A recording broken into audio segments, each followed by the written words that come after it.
বিশ্বে মুসলিম দেশগুলোর তালিকা ঘাটলেই সামনের দিক থেকে আলোচনায় আসা দেশগুলির মধ্যে তুরস্ক অন্যতম।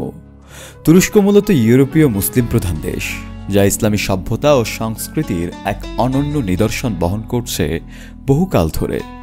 বিশেষ করে রমজান মাসে দেশটিতে ধর্মীয় মূল্যবোধ চর্চায় প্রচলিত রয়েছে নানা রকম রীতি ও সংস্কৃতি, যা স্রষ্টার ভালোবাসা ও সৌভাগ্যের প্রতীক হিসেবে বিবেচিত হয়।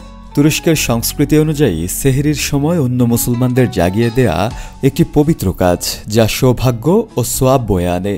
এই বিশ্বাস থেকেই যুগ যুগ ধরে কিছু মানুষ রমজানের তাৎপর্য সবার সঙ্গে ভাগাভাগি করতে ঢোল তামামা বাজিয়ে সেহরির সময় মানুষকে জাগিয়ে আসছেন।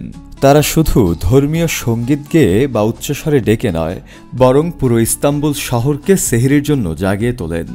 সে সময় পরিবারের নারীরা প্রথমে জেগে সেহরির খাবার প্রস্তুত করেন এবং পরে পুরুষদের জাগিয়ে দেন তারা। তুরস্কে সেহরি ও ইফতারের সময় কামানের গোলার আওয়াজ শোনা যায়, যা সময়সূচি জানানোর এক ঐতিহ্যবাহী পদ্ধতি। দিনের বেলায় রেস্তোরাঁ ও খাবারের দোকান বন্ধ থাকলেও দুপুরের পর থেকে ইফতারের প্রস্তুতি শুরু হয় সেগুলোতে। সেহরির সময়ও রেস্তোরাঁগুলো খোলা থাকে। তুরস্কে রমজান মাসে বিভিন্ন ধর্মাবলম্বীরাও সেহরি ও ইফতারের আয়োজনে অংশ নেন। মুসলমানদের সঙ্গে একাত্ম হয়ে তারা সৌহার্দ্য বজায় রেখে এই মহিমান্বিত সময়ে সামিল হন।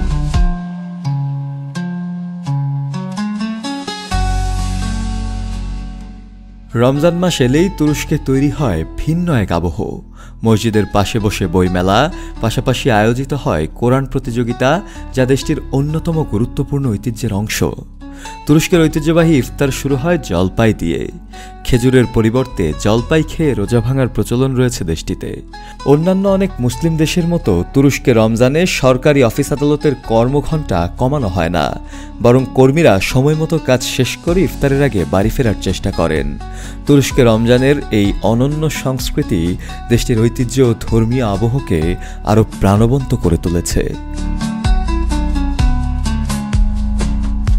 শফি আল মাওলা, কালের কণ্ঠ।